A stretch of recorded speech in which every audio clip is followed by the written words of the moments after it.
We're on the other side of Tuesday in the election, and we are now, whether we like it or not, the party, the channel, the community, the network of resistance, not of exile.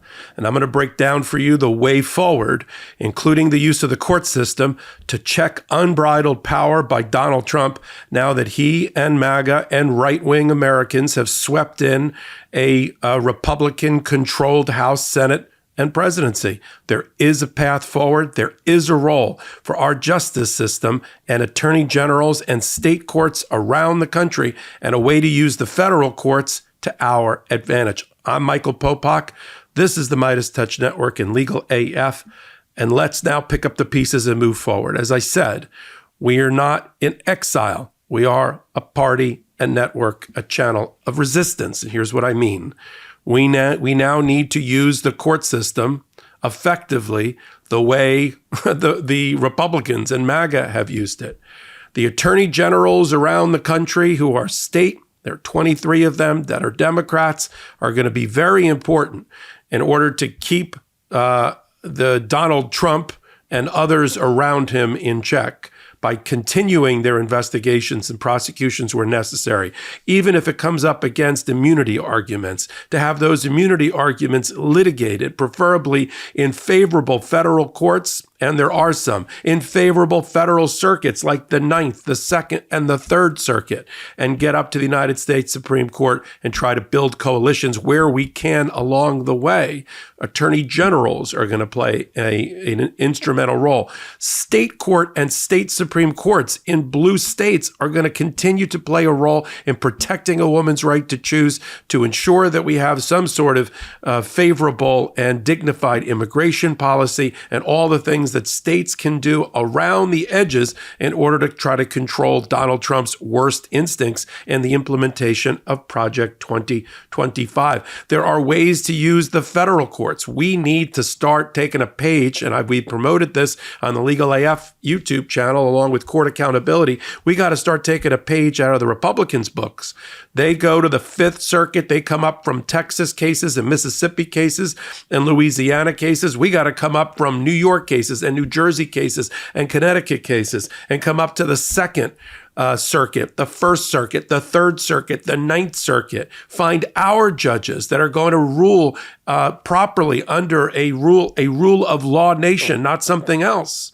And then bring those cases and flood the zone and bring those cases to the United States Supreme Court in bulk. Make them recognize our Constitution again. We can only do that by doing what the Republicans have done to the court system on the federal side.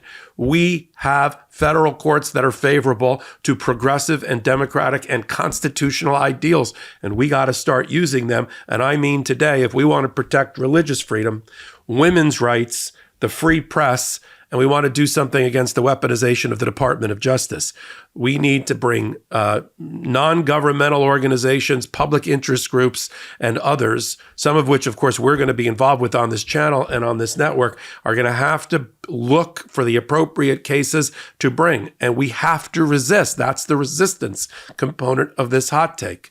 Can't just sit idly by and wring our hands and say, oh, that's exactly what I thought would happen if he got elected. Right.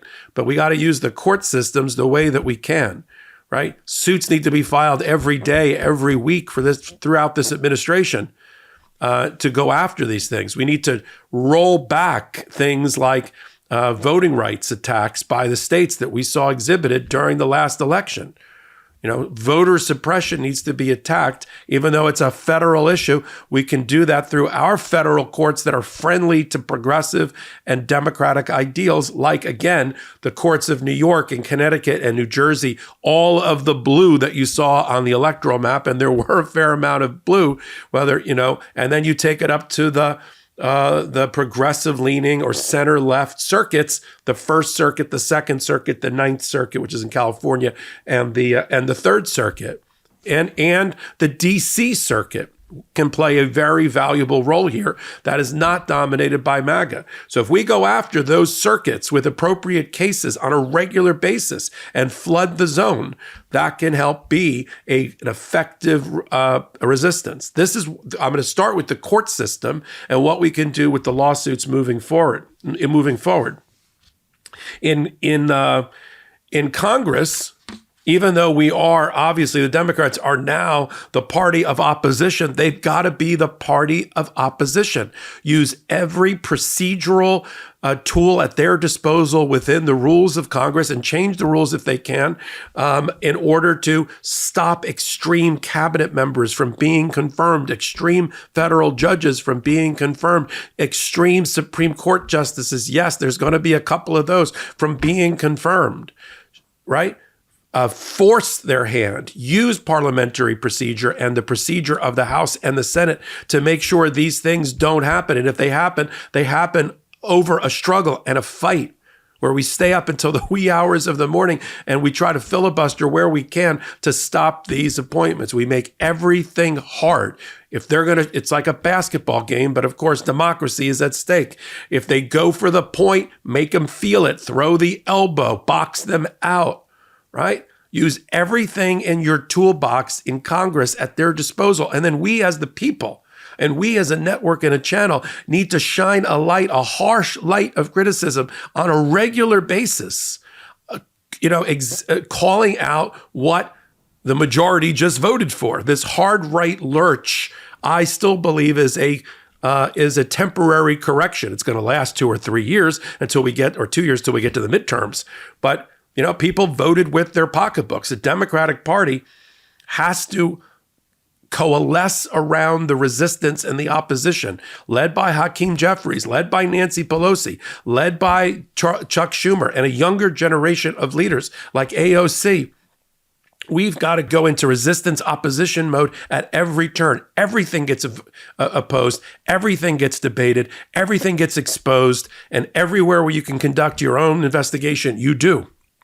And if you don't do it, networks and channels like MeidasTouch and Legal AF do it and bring it to their attention and feed it to them.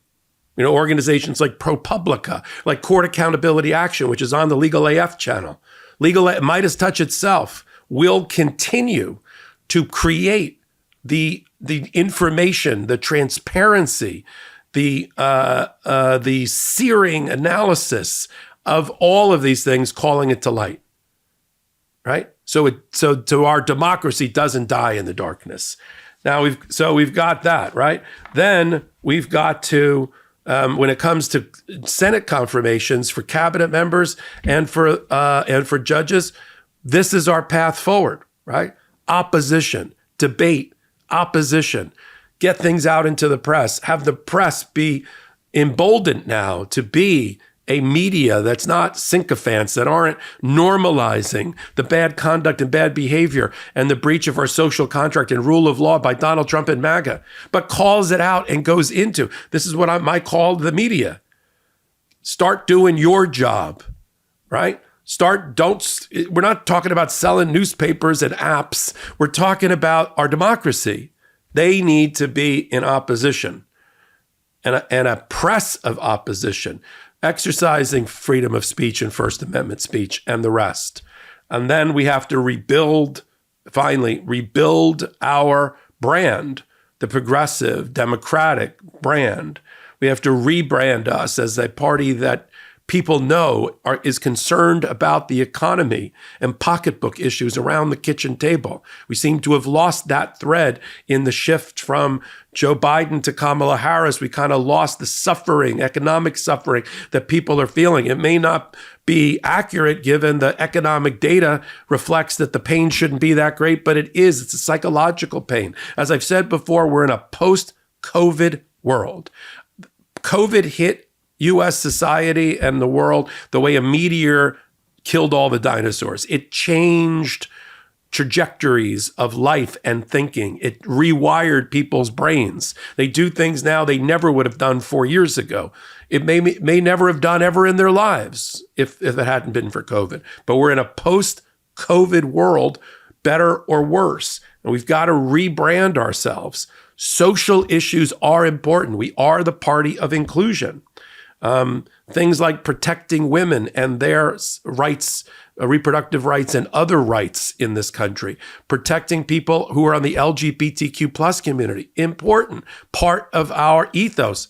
However, we can't be seen as, we can't let the other side rebrand us as only the party of social issues, because in a culture war, we just lost. We just lost. If you're asking rock, paper, scissors, cultural issues around transgender, abortion, women's rights, and all of that, the American people were like, the economy's stupid. Right, wrong, or indifferent, we've got to find a way to be the party of both. That we are the proper economic stewards. We did preside over a roaring economy and job creation and job growth. And that we are also the party of every person, right? And that includes the larger tent. That there is a way to do that and to promote that along the way. But we can't just make this what it turned out to be in the final 2.5 months, which is all they could associate Kamala Harris with, was the social issues and immigration. We let them define us, and that can't happen ever again as we lead into a recovery period from now until the midterms, when your voice can be heard again. And so the purpose of this hot take for me is to talk about the role of the court system, the judges, the attorney generals in trying to restrain Donald Trump's worst instincts in the implementation of Project 2025. Every time a new policy gets passed, we bring a lawsuit about it. We bring it up through a friendly federal court in New York and Connecticut and California, in the places that we control, if you will. And we bring it up to our circuits, the 2nd, the 3rd, the 4th, the 1st, the 9th, the DC circuit, and we flood the zone on the way to the United States Supreme Court. That is a way, at the intersection of law and politics, we can help move this forward as a party, as a platform, as a network and a channel of resistance, not of exile. We are now the opposition party. We need to create a shadow governing mechanism, continue to rebuild our brand, and move this forward. And you being here is the start of it, and joining and rejoining this community, right? Yes, we're going to lick our wounds, but that can only last a day or two or even hours. We've got to move forward. We've got the strategists within the party, within independents and otherwise to do it. But we have to make that change. This is the way from now to the midterms and beyond. And I'm here for it. And you're here for it. We appreciate you being here for it. And on our new channel, Legal AF, where all the things I just outlined, that's where we're going to be doing deep dives about it. I'm Michael Popok. You're on the MeidasTouch Network and Legal AF, and we appreciate you being here since the last election to this election, and now we move forward together. In collaboration with the MeidasTouch Network, we just launched the Legal AF YouTube channel. Help us build this pro-democracy channel where I'll be curating the top stories, the intersection of law and politics. Go to YouTube now and free subscribe at Legal AF MTN. That's at Legal AF MTN.